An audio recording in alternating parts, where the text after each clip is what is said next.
What it do, baby? What it do? YouTube.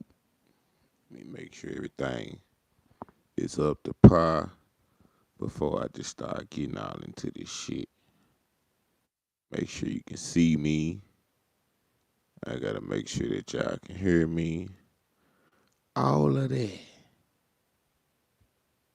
All of that.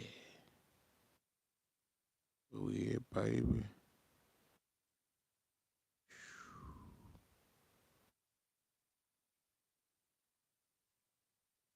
Okay. I can't see. Yeah, to tell. Ah, yes, I can. We in there, baby. We in there.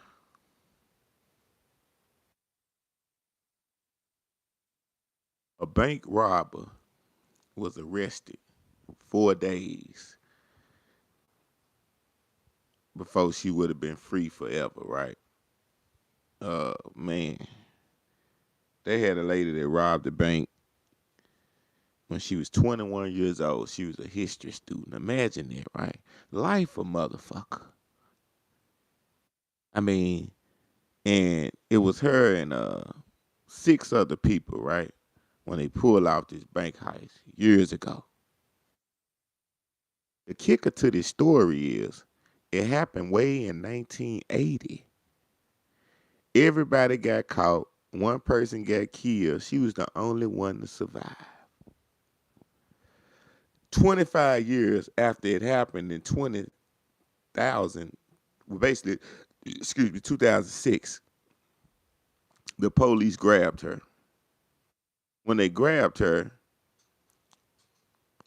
4 days later, basically, if they would have grabbed her 4 days after that day, the statute of limitations would have granted this lady to be free.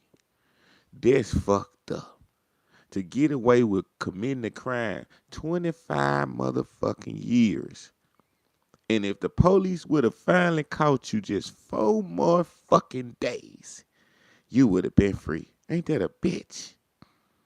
But you know, life has its tricks and trades and ups and downs and wins and losses and setbacks and mysterious stuff that just happens out the blue that you don't expect. You just got to be prepared for it and know how to handle it.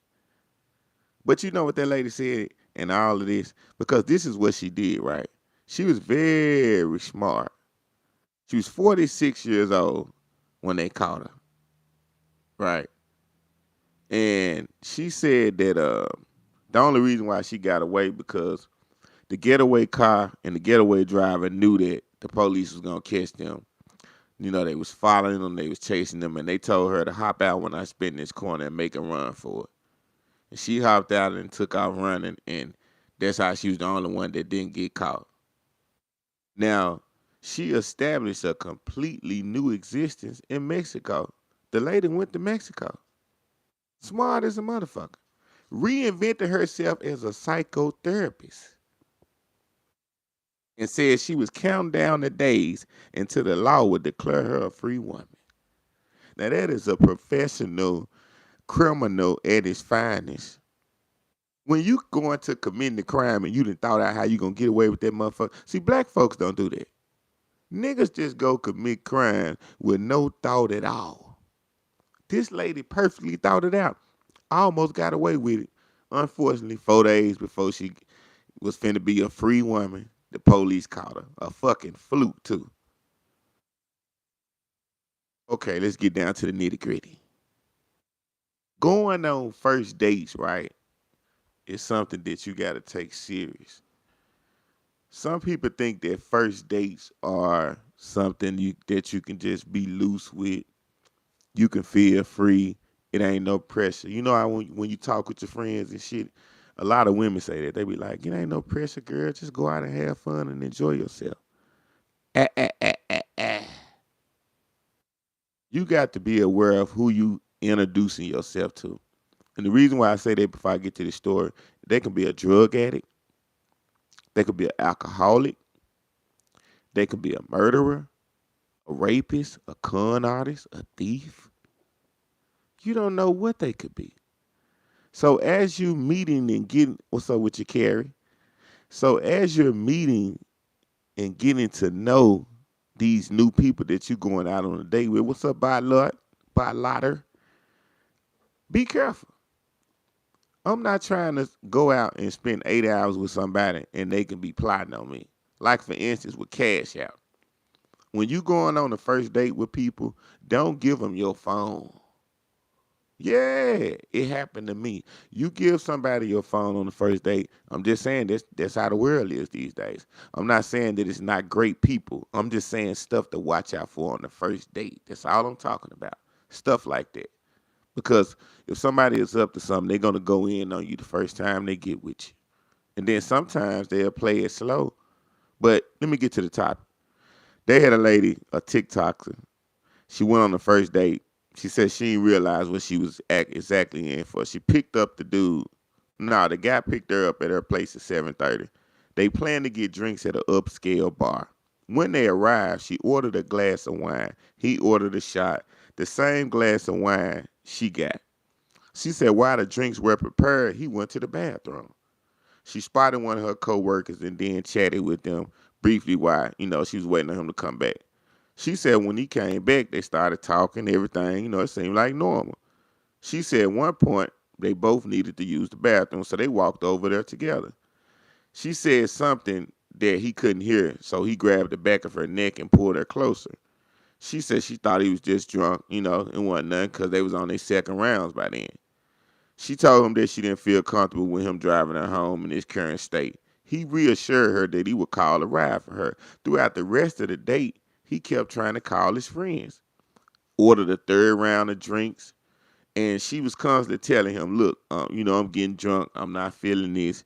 I need to go home. That right there, you see what I'm saying? That is signs that he was up to something and trying to get her in a vulnerable state so he can do something to her. A woman would do that to a man would do that to a woman. They have men out here that are evil as hell. And if they have sick tendencies or potential rapers or assaulter or just an evil ass man, period, that preys on getting with women that don't pay attention and let them get him drunk trying to have a fun thinking he ain't up to nothing. They do. They have men out here that do not have character, ladies. They don't. They not real to the core.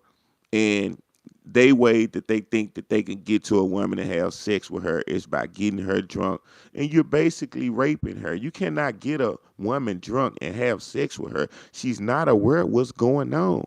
You cannot do that as a man. And they have men that go out to the club and do this. They go out to bars and they prey on women that's either drunk or they try to get the woman drunk. Yeah, this is the world we living in. So anyway, she said he had now consumed a total of 6 drinks. She was annoyed because he was getting plastered and they were supposed to be getting to know each other.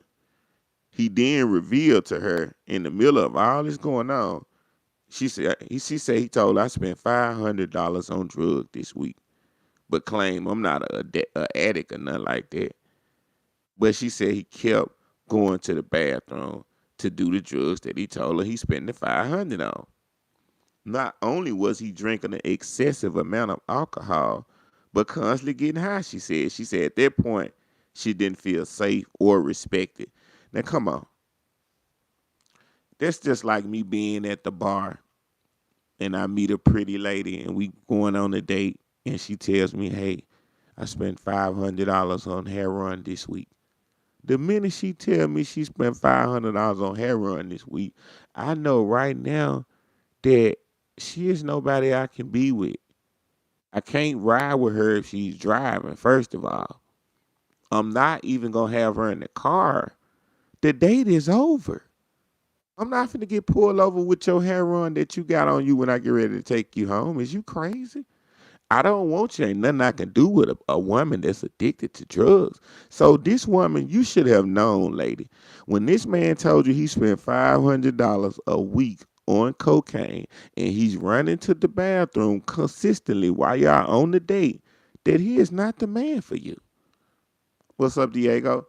Yeah, you should know this is not the man for you. But you kept on and you stayed when you could have called the Uber. This is another thing. You could have called the Uber. She said, one, okay, let's get to it. She said a server offered her a ride. She said finally after, just getting tired, she texted her friend and told her friend to come and get her. Friend pulled up. When he realized she was leaving, he begged her not to go. Then he started yelling and arguing and stuff. See, I told you he was showing signs of somebody that was fucked up in the beginning. Anytime a man goes on the first date with you, admits that he is spending $500 on cocaine in a week, constantly going to the bathroom while y'all on the date, you know that come on. You got to get away from him, women. Sometimes when you meet people, people ain't shit. In our inner insides, we just keep on and go with the flow, thinking nothing. You can't, red flag. It's called a red flag. Always pay attention to red flags in life. They will not lead you wrong. Jeffrey Epstein. I gotta dig into Jeffrey.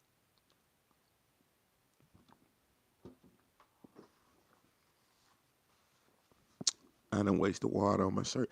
Jeffrey Epstein. What's going on with this? Do y'all see all these pictures? Anybody in here right now, tell me, do y'all see all these celebrities that's in Jeffrey Epstein's pictures? And do y'all think that these people are innocent?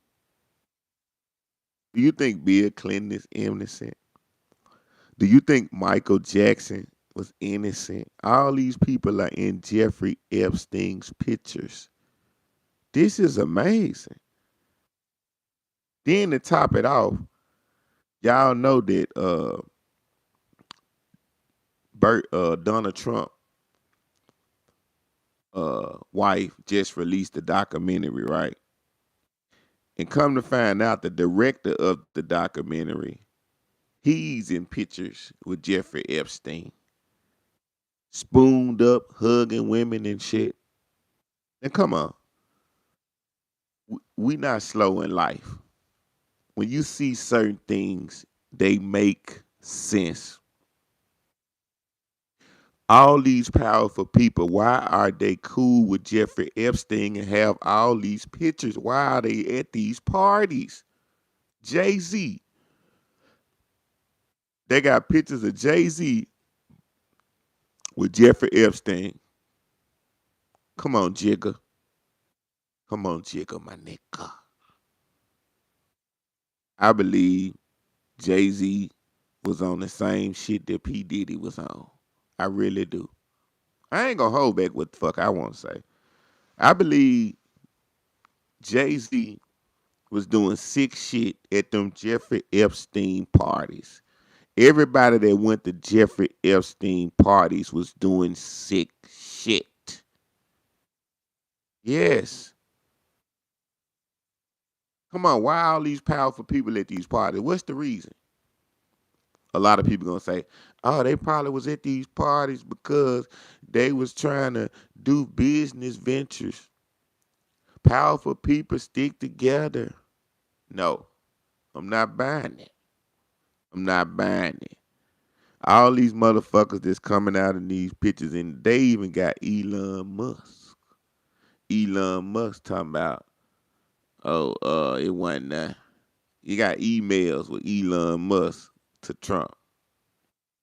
To Jeffrey Epstein. I'm just saying, like, this man is tied to too many people, man. They say when something stink, it's shit for real. They got a Detroit daycare bus driver picked up random children in the cold and gave them rides, and the world went crazy. Now I know the world's so fucked up right now that you can't trust strangers. We all agree to that, right? We can't, in this world with all the fucked up shit going on, we can agree that we can't trust strangers. But sometimes we still got to remember we have good people out here. No matter how fucked up this world get, we still have good people. And I know it's hard for us to understand that. I know sometimes we go through stuff, we have certain situations with people that we come in contact with, but through it all, we got to remember we still have good people. And this brother in Detroit, with this ice storm and all that going on, he picked up random school children that he didn't know, and he was only assigned to one school district to pick up this. He was only assigned basically to like one school or two schools that he was basically supposed to pick kids up from. But he said he seen kids walking and shaking and shivering as he passing by, and he couldn't just let that happen. He wanted to be a good Samaritan, and ain't nothing wrong with that. But because he didn't do, they basically wasn't in that district. He was breaking the law, breaking the code. Now, when they looked into this, they found out that this man did no harm, and all the parents knew each child that he took, he got in touch with their parents first. He didn't just get their kids and then take off. It was a good deed, but it just shows, how fucked up the world is, that even when you trying to do good shit, it fucking don't matter to people. That's how fucked up they is.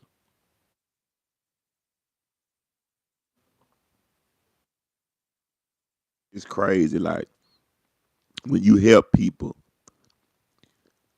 people will take your kindness for weakness. You can be helping somebody out of the goodness of your heart, and they looking at you like you're a sucker. That's how fucked up the world is. Oh, this motherfucker gave me some money I can get over. I got them. You like that? Like, motherfucker, do you realize that you really don't have nothing, and I can see this? The person seen this, and they tried to help you, and you looking at it like you finna get over. When you get over that one time and they don't fuck with you no more, you're still broke, but you thought that was a win in life. But it's so fucked up out here. People are so small minded. That's how they think. Look at this. Jeffrey Epstein banned from Xbox in 2013. They banned him in 2013. All this shit going on with him. I'm gonna tell you a motherfucker that pissed me off though.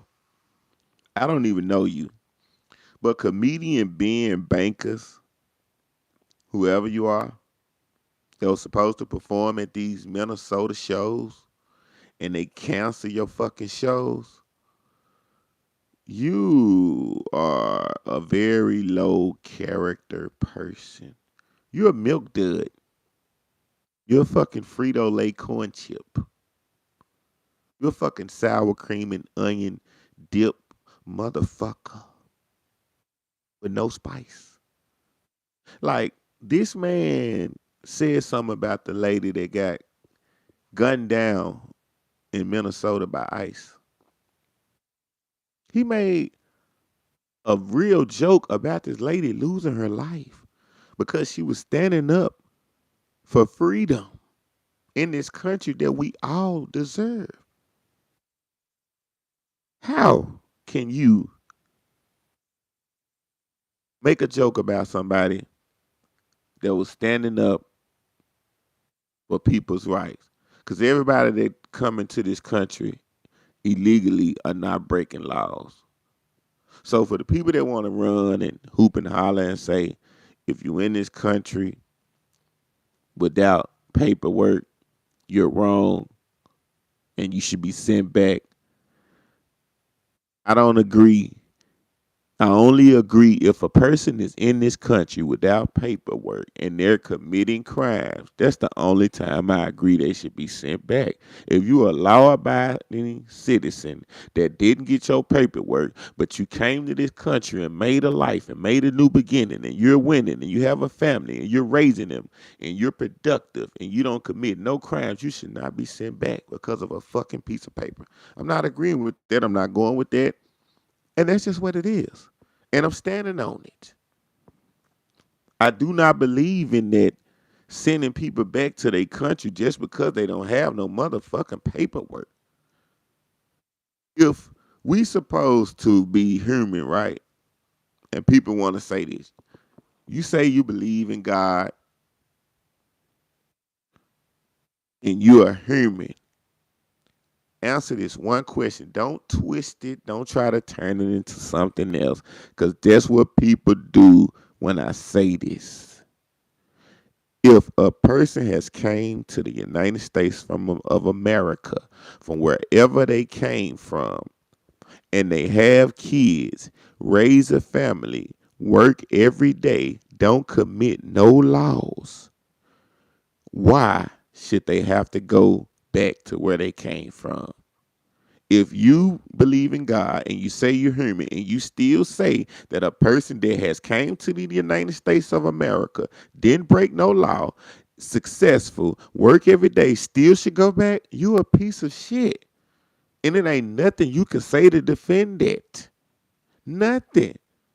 Because they are human just like you. And a piece of paper do not mean a motherfucking thing. I don't care who designed it. Somebody designed this shit that you standing up for. If it wasn't designed, you wouldn't be agreeing with it.